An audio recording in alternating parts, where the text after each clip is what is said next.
అండి. Welcome back to my channel. మనం ఈరోజు గుమ్మడికాయతోటి సాంబార్ చేసుకుందాం. ఓకేనండి. ఇప్పుడు దానికి కావాల్సిన పదార్థాలు, చేసే విధానం ఒకసారి చూడండి. గుమ్మడికాయతోటి సాంబార్ పెట్టుకుందాం.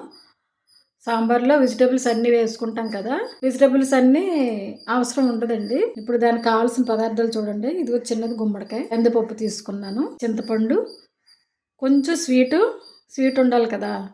అందుకు కొంచెం బెల్లం తీసుకున్నాను. బెల్లం ప్లేస్లో మీరు పంచదార అయినా వాడచ్చు. ఒక ఉల్లిపాయ, 3 టమాటాలు, పచ్చిమిరపకాయలు, ఇదిగో ఉల్లికాడలు వేసి చేస్తాను. ఇది సాంబార్ మసాలా. ఓకేనండి. ఇప్పుడు పప్పు వేపించుకుని అప్పుడు పప్పు వండుకోవాలన్నమాట. స్టవ్ వెలిగించుకుని కళాయి పెట్టుకున్నాం కదా! ఇప్పుడు ఇందులో పప్పు వేపుకోవాలి. కందిపప్పు వేపుకోవాలండి. వేపుకుంటే సాంబార్ చాలా కమ్మగా ఉంటుంది. ఇప్పుడు పప్పు వేపుకుందాం. ఇది కందిపప్పేనండి. లైట్గా రోస్ట్గా ఉండాలి. కందిపప్పు వేగిపోయినట్టు మనకి స్మెల్ వస్తుంది.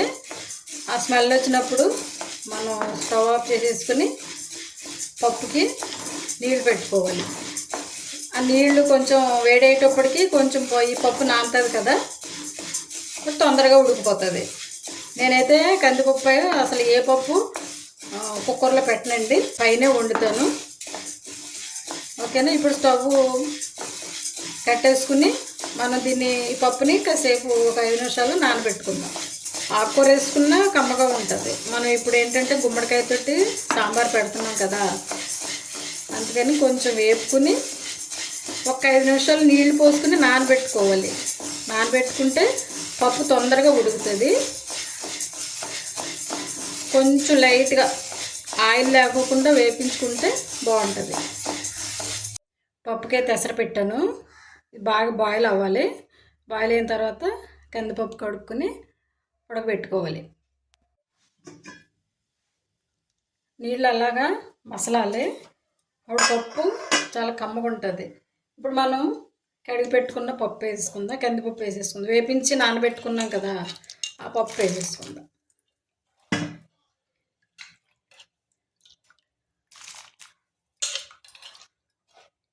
చాలా కమ్మగా ఉంటుందండి.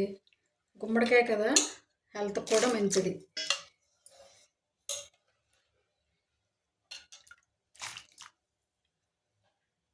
ఇప్పుడు ఇందులో పప్పు తొందరగా ఉడకటానికి కొంచెం 1 స్పూన్ ఆయిల్, కొంచెం పసుపు వేసేసుకుని మెత్తగా ఉడికించుకోవాలి. మూత కొంచెం ఒరిగ్గా వేసుకోవాలి. అలా వేసుకుంటే పొంగదు. ఈలోపు వెజిటబుల్స్ అన్నీ కట్ చేసుకుందాం. గుమ్మడికాయ చిన్న చిన్న ముక్కలు కట్ చేసుకుని అన్నీ క్లీన్ చేసుకుందాం. తాలింపు కోసం ఆయిల్ పోసుకున్నాం చూడండి. ఇందులో 1 స్పూన్ నువ్వుల నూనె కూడా వేసుకుంటే బాగుంటుంది. ఎంతో కాదు, కొంచెమే, టేస్ట్ కోసం బాగుంటుంది. ఇందులో చిన్న స్పూను మెంతులు కొంచెం కలర్ రావాలి. కొంచెం కలర్ వచ్చిన తర్వాత 1 స్పూన్ ఆవాలు, 1/2 స్పూన్నర ఆవాలు, స్పూన్నర జీలకర్ర, ఇవి కొంచెం వేగాలి. ఎండుమిర్చి,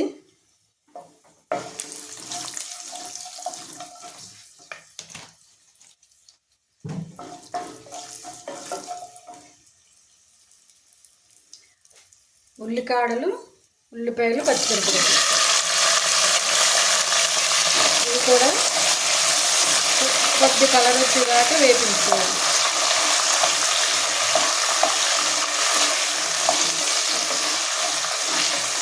మూత పెట్టుకుని మగ్గించుకుంటే ఇవి చక్కగా మగ్గిపోతాయి. మూత పెట్టుకుందాం. ఇప్పుడు టమాటాలు కూడా వేసేసుకుందాం. టమాటాలు మెత్తగా అవ్వాలి.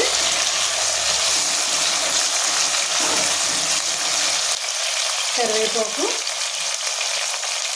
కొంచెం కొత్తిమీర, మెత్తగా అవ్వాలి. టమాటాలు మెత్తగా అయితే బాగుంటుంది. గుమ్మడికాయ సాంబార్ ఇడ్లీలోకైనా దోశల్లోకైనా బాగుంటుంది, టేస్ట్గా ఉంటుంది. ఇవన్నీ బాగా మెత్తగా అవ్వాలి.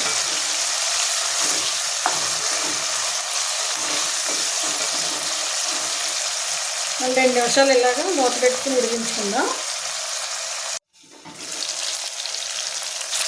ఇందులో అల్లం వెల్లుల్లి పేస్ట్ వేసుకోండి.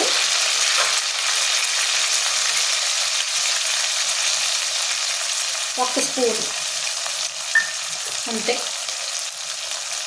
వేసుకుని బాగా కలపాలి.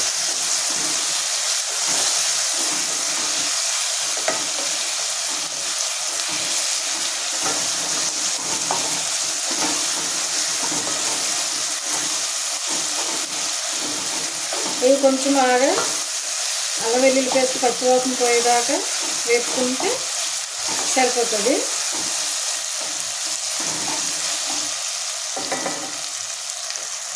తీసి ఇప్పుడు మనం మెయిన్ ఇంగ్రీడియంట్స్ గుమ్మడికాయ వేసేసుకుందాం. గుమ్మడికాయ ఇలా చిన్న పీసులు వేసుకోవాలి. కట్ చేసుకుని తొక్కలతోనే వేసేసుకోవచ్చు.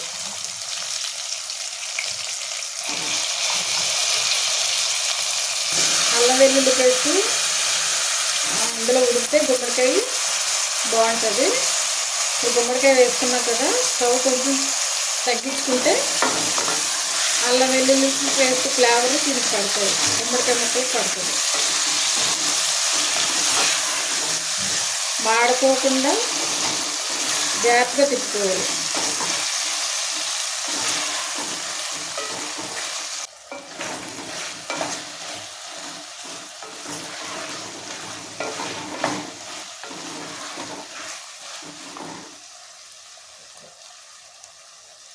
ఇప్పుడు ఇందులోనే 1 స్పూన్ కారం,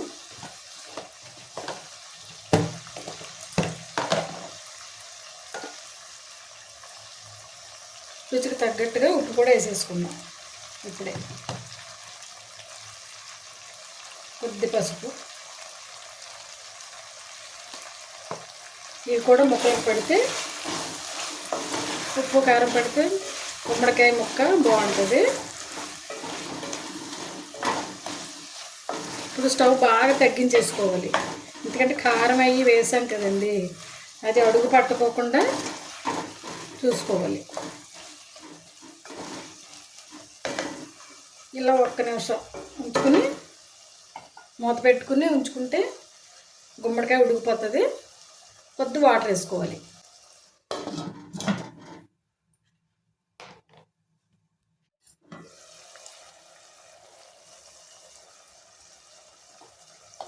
ఇందులో చిన్న కప్పు వాటర్ వేసుకోవాలి.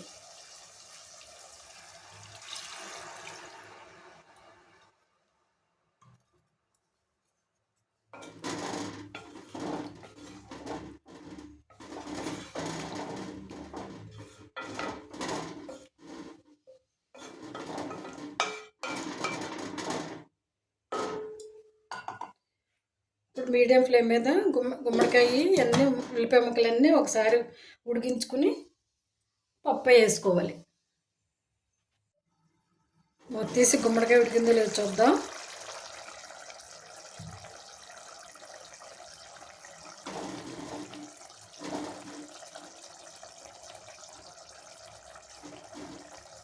ఇలా ఉడికిపోవాలి.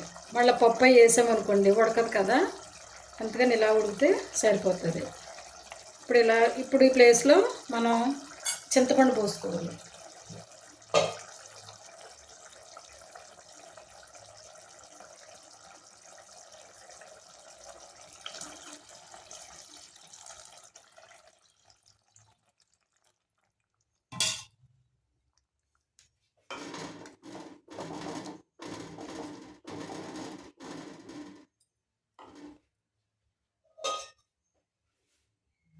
ఇంకో కప్పు వాటర్ వేసుకుందాం.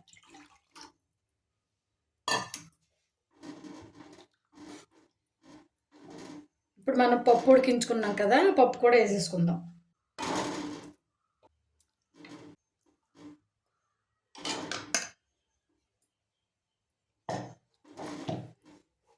చక్క ఇదంతలా కలిపేసుకుని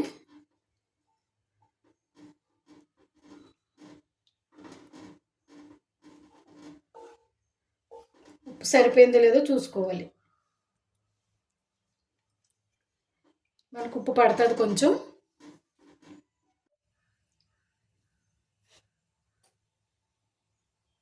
సరిపోతుంది.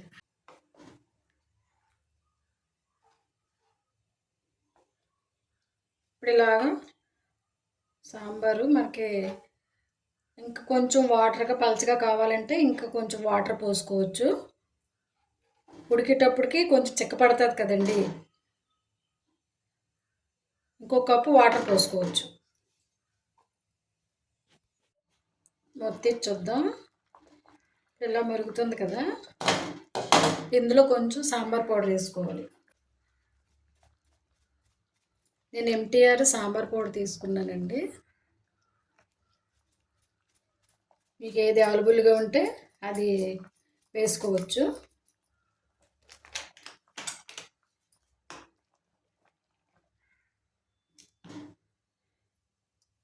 రెండు స్పూన్లు బెల్లం,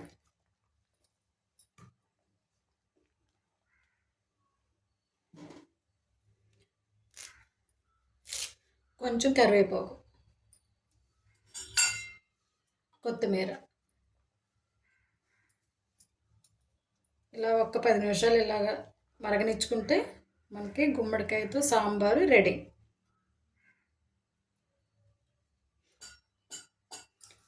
మూత పెట్టవసరం లేదు, కొంచెం ఇలాగ పెట్టుకుని కొంచెం వరుగ్గా పెట్టుకోవచ్చు. మన సాంబార్ రెడీ అయిపోయింది.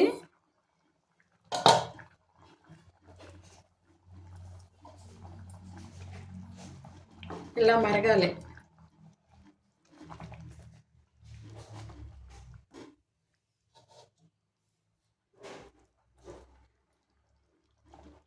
కొత్తిమీర వేసేసుకొని దించుకుంటాం. మన బౌల్లో తీసేసుకుందాం. వేడి వేడి సాంబారు రెడీ అయిపోయింది. ఇది ఇడ్లీలోకి తినొచ్చు, రైస్లోకి కూడా బాగుంటుంది. గుమ్మడికాయ వేసాం కదండి, దాని ఫ్లేవర్ వేరేగా ఉంటుంది, చాలా కమ్మగా ఉంటుంది. ఓకేనండి, ఒకసారి మీరు ఈ వీడియో చూసి ట్రై చేసి చెప్పండి మీకు ఎలా వచ్చిందో. ఓకేనండి, ఈ వీడియో కనుక మీకు నచ్చితే లైక్ చేయండి, షేర్ చేయండి, సబ్స్క్రైబ్ చేయండి. ఓకేనండి, thank you for watching. Bye.